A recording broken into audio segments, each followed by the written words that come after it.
बच्चा बूढ़ जवान जान की FM सुने, बच्चा बूढ़ जवान जान की FM सुने, बच्चा बूढ़ जवान। मिथिलांचलक गर्व जानकी FM 106 मेगाहर्ट्ज।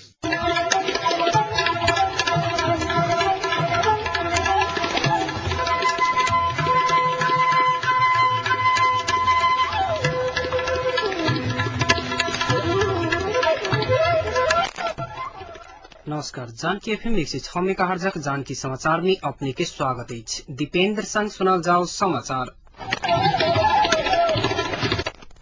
एकनुक मुख्य समाचार।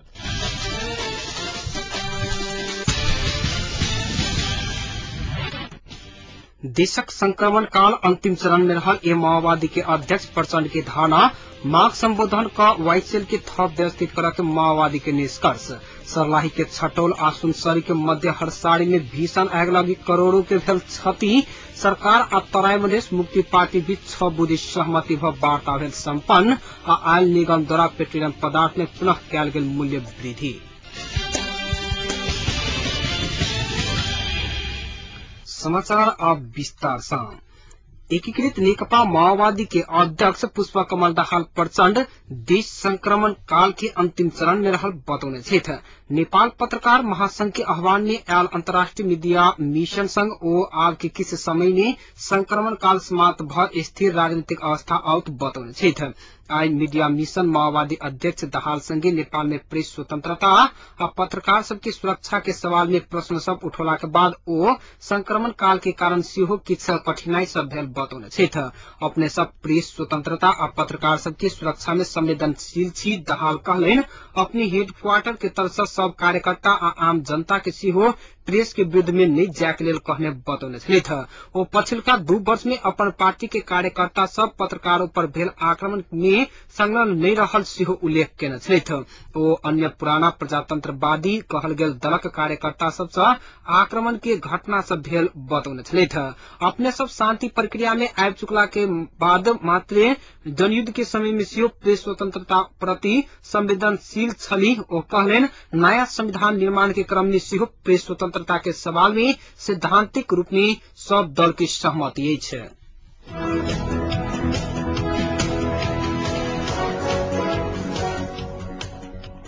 शांति प्रक्रिया संविधान निर्माण बारे विमर्श करवा लेल आइ बेसबाक कहल गेल प्रमुख 3 दल के शीर्ष नेता सबके विचार स्थगित भ गेल अछि। गृह कार्य नहीं पहुंचल कहते शीर्ष नेता सबके विचार काल भिनसर 8 बजे के लिए घुसकाल गए छै। विचार में शांति प्रक्रिया संविधान निर्माण आ विवरण आयोग गठन बारे शीर्ष नेता सब विवादित विषय के सूची सहित सहमति के प्रस्ताव पेश करके कार्यसूची रहल छलै।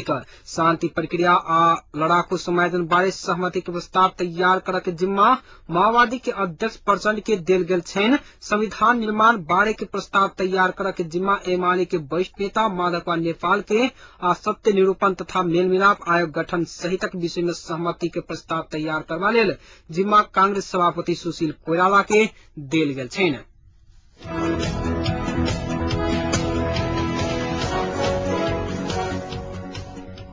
चीन के वन प्रशासन मंत्री जिया जिवांग नेपाल के 4 दिन में औपचारिक भ्रमण पूरा कऽ आइ स्वदेश घुरलाइ छै।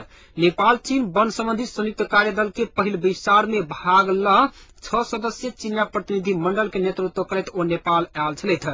संयुक्त कार्यदल के विस्तार में दुर्लभ वन्य जंतु के अंग प्रत्यंग के तस्करी नियंत्रण, वन तथा जैविक विविधता संरक्षण, वन व्यवस्थापन आ एहि में 2 देश के अधिकारी सब हासिल केने अनुभव आदान प्रदान कयल गेल छलैक। वन तथा भू संरक्षण मंत्रालय के सचिव नवीन कुमार घिमिरे के अनुसार मंत्री स्तरीय विस्तार में जलवायु परिवर्तन, गड्ढेलो नियंत्रण आ वनजन्य रोग नियंत्रण, जड़ी बूटी के चोरी निकासी तथा सीमा क्षेत्र में भ रहल आपराधिक गतिविधि नियंत्रण करत दुनू पक्ष सहमत भेल बताओल गेल छै।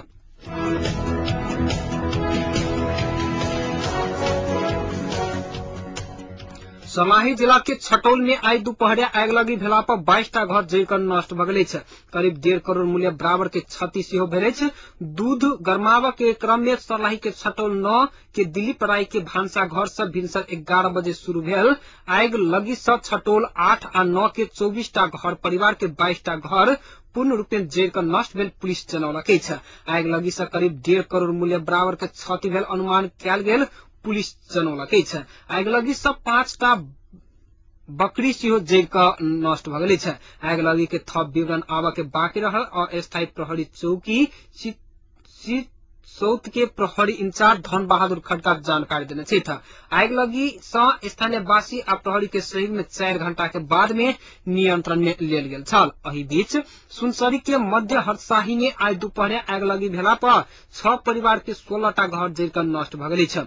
मध्य हरसाही 4 के रामेश्वर मेहता के घर से सुनगल आग उनका घर के संगे रहल सुरेंद्र मेहता, भुनाई मेहता तथा सटले रहल राजगंज सिनुवारी गाविस वार्ड नंबर 4 के चंदन यादव आ भरतू यादव के 5 परिवार के 16टा घर जैर कर नष्ट भेल। इलाका प्रहरी कार्यालय हरिन नगरा के प्रहरी नायब निरीक्षक नगेंद्र भगत जानकारी देने छथि। आग लगी के कारण घर के कतेको अन्नपात लत्ता कपड़ा सहित सर सामान जरला पर 10 लाख मूल्य बराबर के क्षति भेल पुलिसक प्रारंभिक अनुमान छ।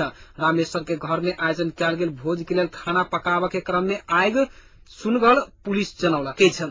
आग लगी भेल स्थल में वायु नियंत्रण पहुंचा से पहिने स्थानीय वासी सब नजदीक के रहल बोरिंग के पंप सेट जरान क पानी निकाल कर आंशिक रूप में आग के नियंत्रण में ल लेल गेल छल। एकरा बाद में विराटनगर आ इटहरी से पहुंचल वायु नियंत्रण आग के पूर्ण रूप में नियंत्रण में लेने छलिक।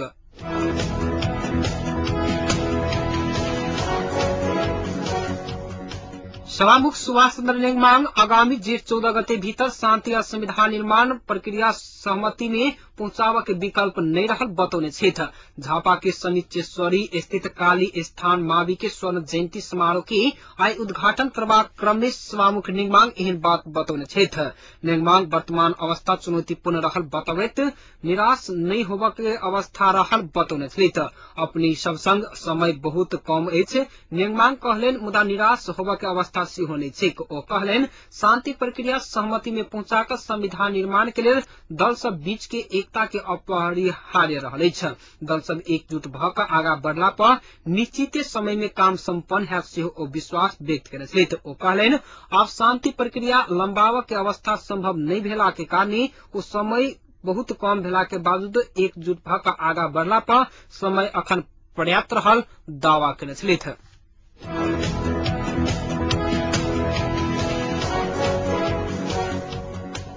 एकीकृत नेकपा माओवादी एवं कम्युनिस्ट लीग वाईसीएल के पार्टी के शक्ति के रूप में स्थापित कर के निष्कर्ष निकालकै छ।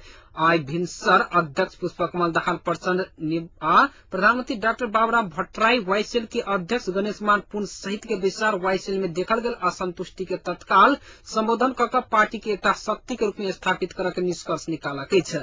एकरा लेल तत्काल पार्टी के स्थायी समिति के विचार कर औपचारिक निर्णय में पहुंचक के सहमति समेत भेलै छ।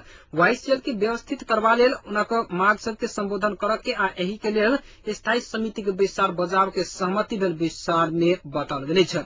वाईसीएल से माओवादी लड़ाकू सड़क के सेवा आ सुविधा पावा के मार्ग कयल जा रहल अछि।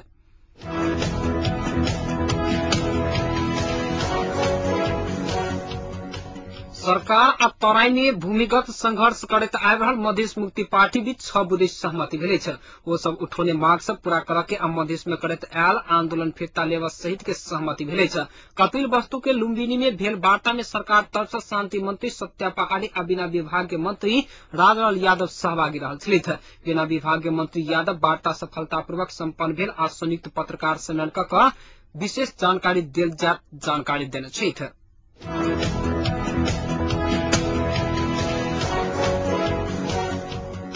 ए माओवादी के वरिष्ठ उपाध्यक्ष मोहन वैद्य किरण सेना समायोजन के विषय के लकर नेपाली सेना के विवाद में मिलावन नहीं हेबाक बतौने छथि। क्रांतिकारी पत्रकार संघ आई नेपालगंज विमानस्थल में केने पत्रकार सम्मेलन में उपाध्यक्ष वैद्य 3 दल आ मधेसी मोर्चा के बीच में सहमति कऽ सेना समायोजन के निर्णय करऽ के कहत दल सब अनावश्यक रूप में नेपाली सेना के आगाड़ी लौने टिप्पणी करेन।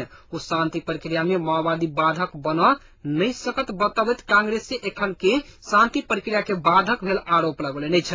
संघीयता आ राज्य के पुनर्संरचना में कांग्रेस के अड़चन के कारण शांति प्रक्रिया में बाधा आयल उनक ठहर रहल छेन।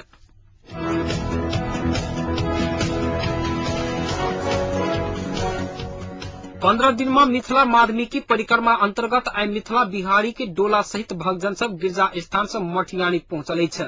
मिथिला बिहारी के डोला सहित भक्तजन सब आई मठियानी में रात्रि विश्राम करता। एकरा बाद क्रमशः कायल जलेसर मडई ध्रुवकुंड कंचनवन पर्वता धुंसाधाम सतोखेल औरी करुणा कलना बिसोल होत 25 गते साँझ जनकपुर आए 26 गते जनकपुर में अंतर्गृह परिक्रमा करते जनकपुर में होली मनावल जाप धुंसा के ठेरा कचूरी स्थित स्थान के महंत नवल किशोर शरण जानकारी देना छिथ। परिक्रमा में नेपाल भारत के लाखों भक्तजन सब के उत्साहजनक सहभागिता छ। परिक्रमा के भक्तजन सब रात्रि रूप में विश्राम करे वाला स्थान सब में भव्य रूप में मेला के आयोजन किया जा रहा है।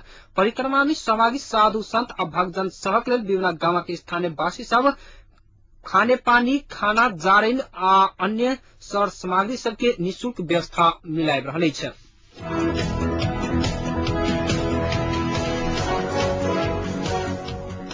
नेपाल आयल निगम पेट्रोलियम पदार्थ के मूल्य में फिर से वृद्धि कर देलक छ। निगम पेट्रोल डीजल और मट्टी तेल हवाई ईंधन में 4 रुपया के दर से वृद्धि केलक छ। खाना बनाने वाला एलपी गैस के मूल्य यथावत राखल गेल छ। एही के संगे पेट्रोल के मूल्य प्रति लीटर 116, डीजल और मट्टी तेल के मूल्य 85 तथा आंतरिक हवाई ईंधन के मूल्य प्रति लीटर 109 रुपया कायम किया गेल छ। तथापि हवाई ईंधन के मूल्य कर्णाली अंचल में उड़ान कर रहल जहाज के हक में लागू नहीं हैत निगम जनौलक छ। नेपाल आयल निगम के प्रवक्ता मुकुंद ढुंगेल बीतल राइते विशल निगम संचालक समिति के बैसार में आई से लागू होबे जका मूल्य वृद्धि किया गेल जनतब देने छ।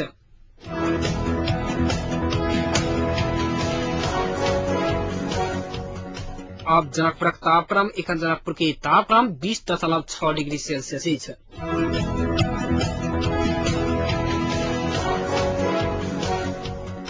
समाचार अंत में एक बेर फिर मुख्य समाचार।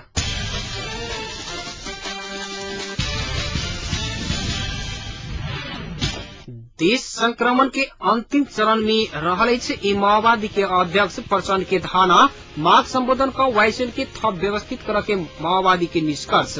सर्लाही के छटोल आ सुनसरी के मध्य हरसारी में भीषण आग लगी करोड़ों के भेल क्षति।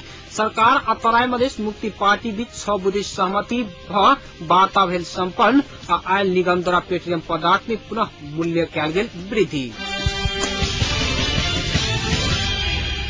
एहि के संग एकनुक जानकी समाचार एथी संपन्न होइत अछि। पुनः जानकी समाचारक संग उपस्थित हैब। नमस्कार।